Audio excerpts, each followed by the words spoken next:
आइए अब हम माता आदि शक्ति के षष्ठम रूप माता कात्यायनी की कथा कहेंगे।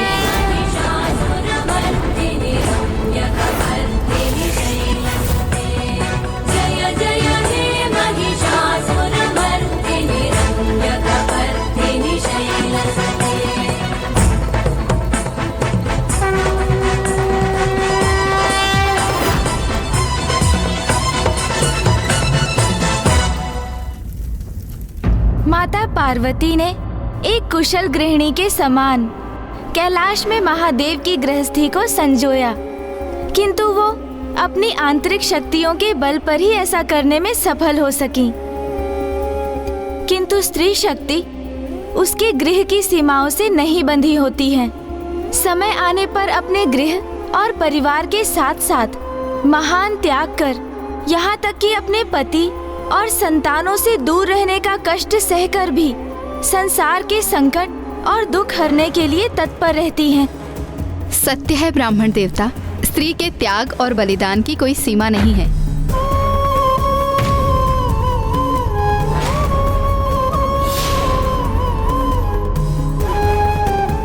आपने सर्वथा उचित कहा माता। त्याग की प्रतीक स्त्री के इस रूप के दर्शन करेंगे हम माता कात्यायनी की कथा में, क्योंकि इस रूप को धारण करने हेतु माता को अपने स्वामी महादेव एवं दोनों पुत्रों कुमार कार्तिकेय एवं गणेश जी से दूर होने पर विवश होना पड़ा था। ये उस समय की घटना है जब संसार पर एक महाअत्याचारी दैत्य का आतंक छाया था और वो दैत्य महिष रूप में भी परिवर्तित हो सकता था। इसीलिए उसका नाम था महिषासुर। महिषासुर ने कठोर तप कर ब्रह्मदेव से वरदान प्राप्त किया कि उसका वध मात्र और मात्र कोई स्त्री ही कर सके, क्योंकि वो स्त्रियों को दुर्बल और हीन मानता था और उसे विश्वास था कि ये वरदान पाकर वो अमर हो गया है और उसके अनुसार कोई भी स्त्री उसका वध करने में सक्षम नहीं होगी। वरदान प्राप्त करने के उपरांत महिषासुर की शक्ति में वृद्धि होने लगी। उसने देवताओं को पराजित किया, त्रिलोक पर अपनी विजय प्राप्त की और संसार में महिषासुर का आतंक छा गया। जहां एक ओर महिषासुर के आतंक से संपूर्ण सृष्टि में त्राहिमाम का स्वर गूंज उठा था, वहीं दूसरी ओर उसका वध करने हेतु माता ने ऋषि कात्यायन के घर उनकी पुत्री कात्यायनी के रूप में जन्म लिया। ये भी माता की ही लीला थी। माता कात्यायनी ऋषि कात्यायन की पुत्री थी, इसीलिए उन्हें इस रूप में देवी कात्यायनी के नाम से जाना गया। जबकि दूसरी ओर समस्त सृष्टि महिषासुर के आतंक से त्राहिमाम कर उठी थी। तब समस्त देवता माता कात्यायनी के समक्ष पहुँचे और उनसे महिषासुर का वध करने का अनुरोध किया। समस्त देवताओं को, हम त्रिदेवों को, समस्त जगत को आपकी आवश्यकता है। एकमात्र आप ही महिषासुर का वध कर सकती हो। महादेव के आवाहन पर सृष्टि के कल्याण हेतु माता ने कात्यायनी अवतार लिया।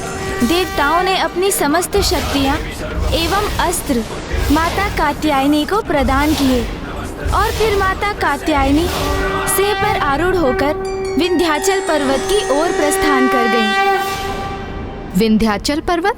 वहाँ क्यों गई माता? क्योंकि बड़े से बड़े पापी को सुधरने का एक अवसर प्रदान करती है माता। किंतु निरंकुश महिषासुर कहाँ संभलने वाला था, इसीलिए अब उसका अंत निकट ही था और माता भी उचित समय की ही प्रतीक्षा कर रही थी। सत्य ही है, विनाश काले विपरीत बुद्धि, क्योंकि जैसे ही महिषासुर को ज्ञात हुआ कि एक सुंदर साध्वी विंध्याचल पर्वत पर तपस्या में लीन है, तो उसने विवाह प्रस्ताव के साथ अपने संदेश वाहकों को माता के पास भेज दिया। जाओ, विंध्याचल जाकर मेरा प्रस्ताव दो उस कात्यायनी को। कहो उससे कि सर्वशक्तिमान महिषासुर उससे विवाह करना चाहते हैं। जाओ और जाकर अपने महाराज को मेरा संदेश दो कि यदि उन्हें मेरा वरण करना है तो उन्हें मुझसे युद्ध कर मुझे परास्त करना होगा।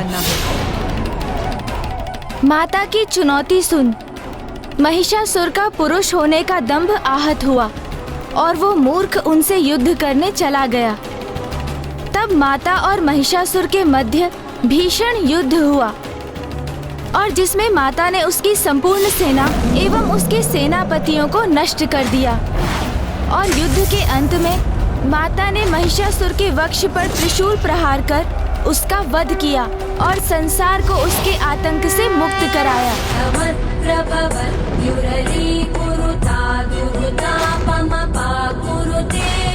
जय जय हे महिषासुरमर्दिनी रम्यकपर्दिनी शैलसुते। जय जय हे महिषासुरमर्दिनी रम्यकपर्दिनी शैलसुते।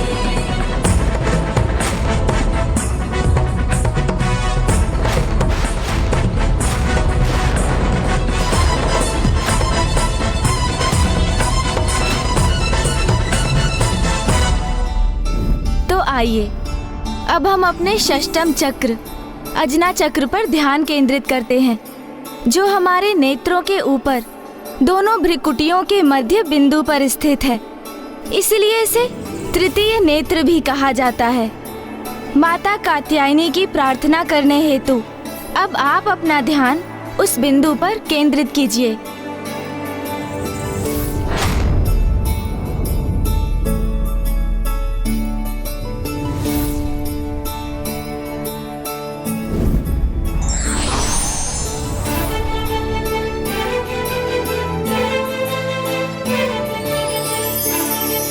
अब मेरा स्वयं से साक्षात्कार हो रहा है।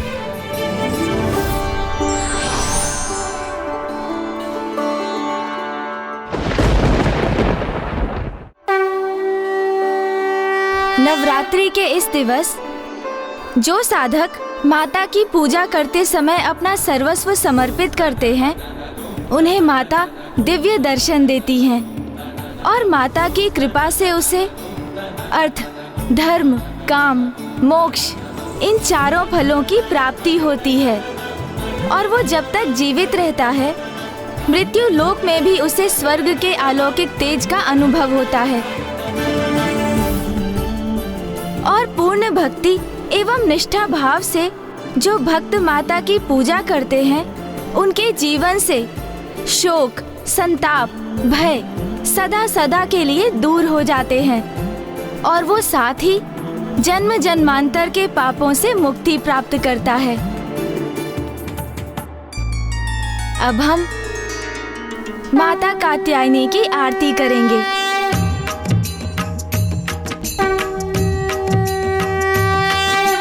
नवरात्रि का छठा है ये माँ कात्यायनी रूप, कलयुग में शक्ति बनी दुर्गा मोक्ष स्वरूप। कात्यायन ऋषि पे किया माँ ऐसा उपकार, पुत्री बनकर आ गई शक्ति अनोखी धार। देवों की रक्षा करी लिया तभी अवतार, ब्रजमंडल में हो रही आपकी जय जयकार। गोपी ग्वाले आराधा जब जब हुए उदास, मन की बात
अग्निदेव, संभालिए अपने आप को। अग्निदेव, संभालिए, आइए, संभालिए अपने आप को। ब्रह्मदेव, नारायण, हम सभी देवता दुर्बल हो गए। कृपा कुछ कीजिए प्रभु, कुछ कीजिए।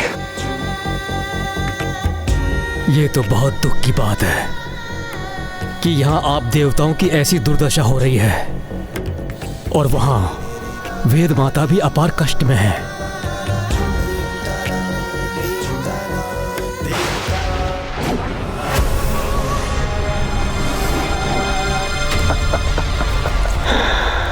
बहुत कष्ट हो रहा है वेद माता।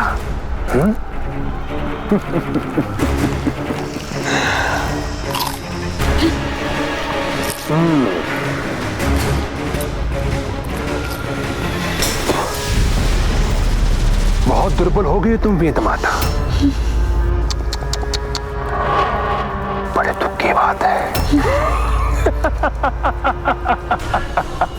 मुझे यहाँ से मुक्त करो दुर्गमासुर, मुझे यहाँ से प्रस्थान करने दो।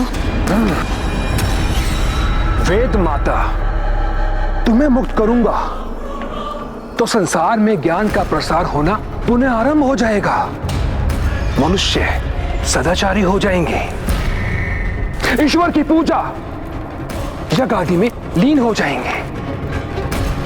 इसलिए तुम्हारे यहां बंदी रहने से तुम्हारा ज्ञान संसार से लुप्त रहेगा, अज्ञानता छाए रहेगी और मूर्ख अज्ञानियों को मैं किसी भी दिशा में भटकाकर अपना सेवक बना लूंगा।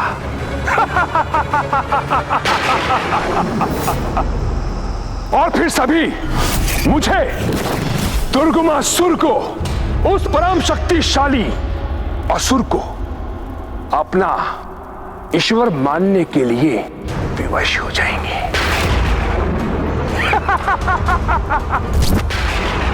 वेद माता, मैं हूं दुर्गमासुर, जिसने ब्रह्मलोक से वेद माता का हरण कर संसार से वेदों का अस्तित्व ही मिटा दिया। इसलिए मैं तुम्हें कदापि मुक्त नहीं होने दूंगा वेद माता।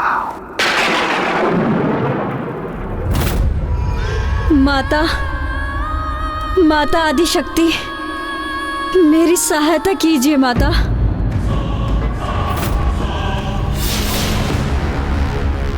वेद माता, जितनी प्रार्थना करनी है कर लो, किंतु कोई भी माता तुम्हें यहां मुक्त कराने नहीं आ सकती। अब सिर्फ संसार में मेरी पूजा होगी, दुर्गमासुर की।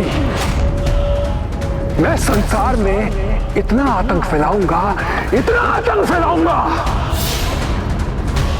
कि संसार में सभी मेरे नाम का उच्चारण करने के लिए विवश हो जाएंगे।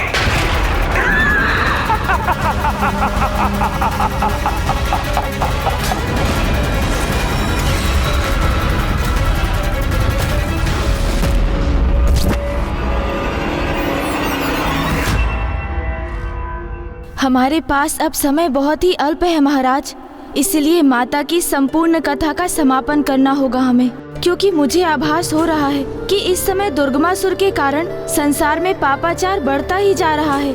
यदि शीघ्र ही माता पिता का मिलन ना हो पाया तो उनकी अनुपस्थिति में दुर्गमासुर संसार का अहित पर अहित करता चला जाएगा। इसलिए दुर्गमासुर का वध करने के लिए माता पिता का मिलन होना अति आवश्यक है। ओम नमः शिवाय, ओम नमः शिवाय, ओम नमः शिवाय।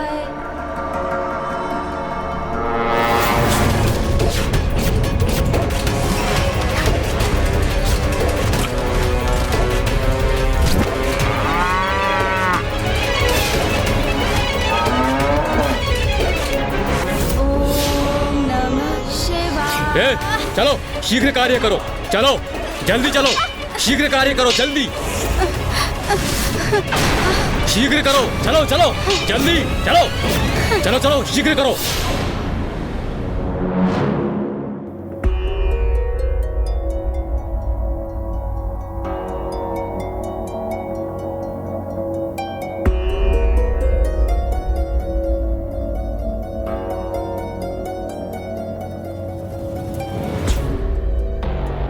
गणेश, क्या हुआ अनुज?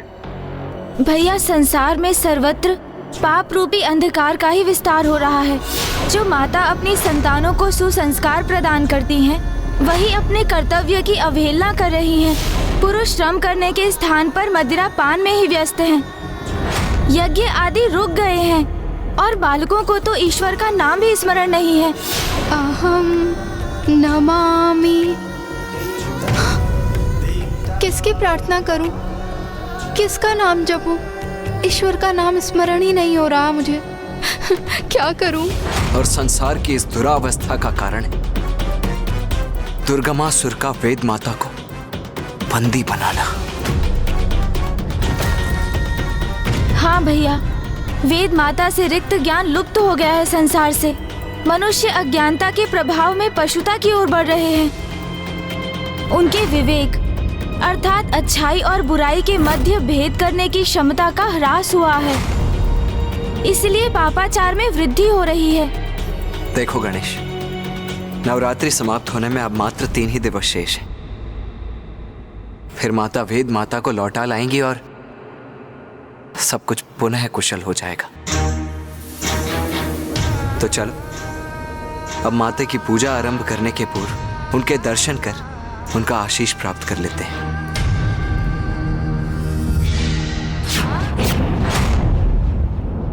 माता, आज हम महाराज देवोदास और महारानी सरला को आपके सप्तम रूप की कथा सुनाने जा रहे हैं। हमें आशीष दीजिए कि हम ये कार्य भली भांति संपन्न कर सकें। आप हमें राजभवन लौटने की अनुमति दीजिए माता। पुत्र कार्तिक, पुत्र गणेश, वहां जाने के पूर्व ऋषि जयगस्वे से भेंट कर उनके कुशल का ज्ञात अवश्य कर लेना। जो आज्ञा माता।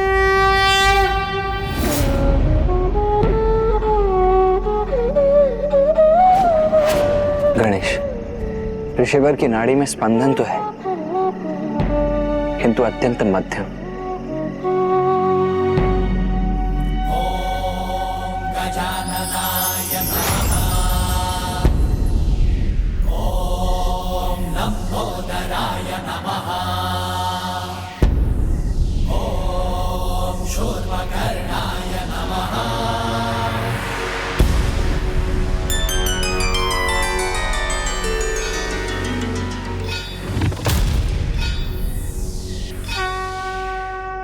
यह उचित किया गणेश। ऋषिवर के भीतर प्राण शक्ति का संचार कर, जिससे उनके नाड़ी के स्पंदन में अब वृद्धि हो रही है।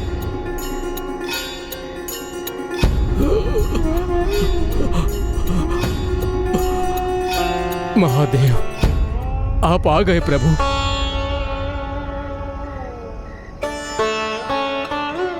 पिताश्री को यहाँ ना पाकर ऋषिवर के प्राण तो पुनः क्षीण पड़ते जा रहे हैं। ऋषिवर, मुझे देखिए।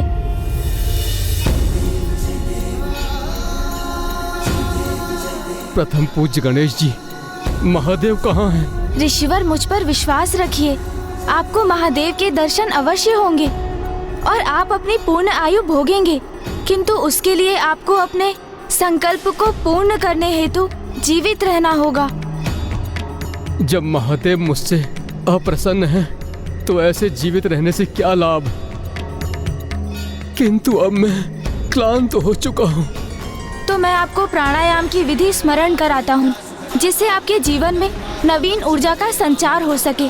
और प्राणायाम से आरोह अवरोह की प्रक्रिया से व्यक्ति अपने श्वास पर नियंत्रण रख अपनी आयु एवं अपने प्राण की ऊर्जा में वृद्धि करने में समर्थ होता है। अब आप प्राणायाम का अभ्यास कर अपने प्राण को मध्यम एवं नियंत्रित गति में ले जाने का प्रयास कीजिए।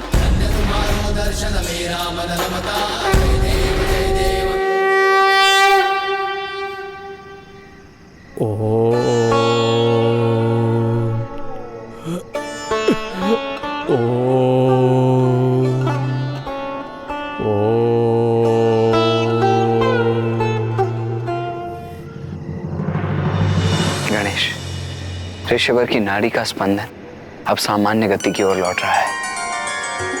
जब तक वो इस प्राणायाम का अभ्यास करते रहेंगे और अपने श्वास की गति पर नियंत्रण रखेंगे, वो इसी समाधि की अवस्था में रहेंगे।